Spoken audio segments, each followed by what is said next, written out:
আসসালামু আলাইকুম।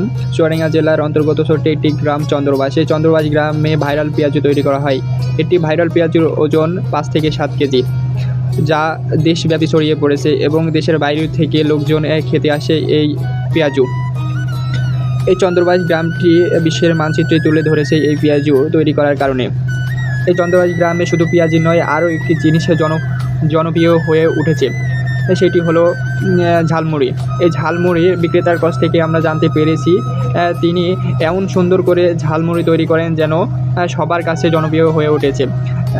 গ্রাম নাই, গ্রামের বাইরে অর্থাৎ দেশের বাইরেও এই ঝালমুড়ি খেতে লোক ভিড় জমাচ্ছে। ঝালমুড়ি বিক্রেতার কাছ থেকে জানতে পেরেছি যে তিনি আমাদেরকে জানিয়েছেন দূর দূরান্ত থেকে আমার কাছে মানুষ শুধু ঝালমুড়ি খেতে আসে। আমি ঝালমুড়িতে কি কি উপকরণ ব্যবহার করি সেইগুলো আপনাদেরকে দেখানোর চেষ্টা করছি। আসলে এনার ঝালমুড়ি যে একবার খেয়েছে সে বারবার খেতে আসে। এই এক কথায় এনার ঝালমুড়িকে মধুর সাথে তুলনা করা যায়। মধুর চেয়েও যদি ভালো কিছু হয় সেটাই হচ্ছে এই মজাদার ঝালমুড়ি। এই মজাদার ঝালমুড়ি তৈরি করতে কি কি উপকরণ ব্যবহার করে তিনার কাছ থেকে আমরা জেনেছি।